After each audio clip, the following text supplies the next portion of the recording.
नए महामहिम लंबे समय के इंतजार के बाद रविवार को महाराष्ट्र के राज्यपाल भगत सिंह कोश्यारी का इस्तीफा मंजूर कर लिया गया। उनकी जगह झारखंड के मौजूदा राज्यपाल रमेश बैस को दे दी गई।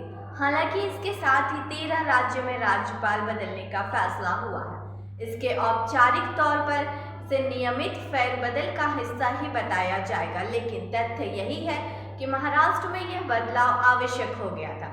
इसके लिए विपक्ष लगातार दबाव बनाया हुआ था और सत्ता पक्ष का भी बड़ा हिस्सा भीतर ही भीतर इसके पक्ष में था।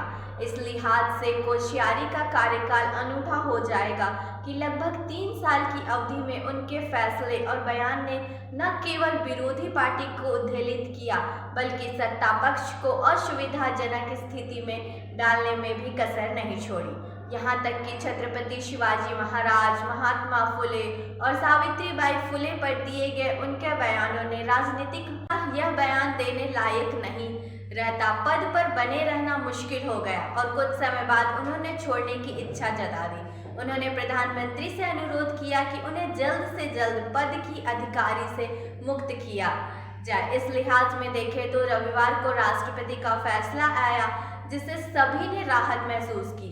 लेकिन इसी मौके पर अन्य राज्य में हुई राज्यपाल की नियुक्ति के बारे में ऐसा नहीं कहा जा सकता है। राज्य में ले गए हैं, जिनमें से 7 राज्यों में तबादले से काम चलाया गया है, यानी वहां भेजे गए राज्यपाल पहले किसी और राज्य में उसी पद की शोभा बढ़ा रहे थे। जो 6 नए चेहरे राजभवन में भेजे गए हैं, उनमें एक सुप्रीम कोर्ट के पूर्व न्यायाधीश है। बीजेपी नेता पूर्व न्यायाधीश पिछले महीने ही सुप्रीम कोर्ट से रिटायर हुए। निश्चित रूप से यह कोई पहला मौका नहीं है। सुप्रीम कोर्ट के रिटायर्ड जज को राजभवन भेजे जाने का नहीं, किसी भी रूप में ऐसा नहीं कहा जा सकता है। न्याय करने में सक्षम नहीं है, फिर भी यह बात नहीं कही जा सकती कि राज्यपाल पद और सुप्रीम कोर्ट जज दोनों की गरिमा के लिए बेहतर होगा कि किसी जज को रिटायरमेंट के बाद राज्यपाल या अन्य पद सौंपते हुए न्यूनतम 6 महीना या साल भर का अंतराल रखा जाए।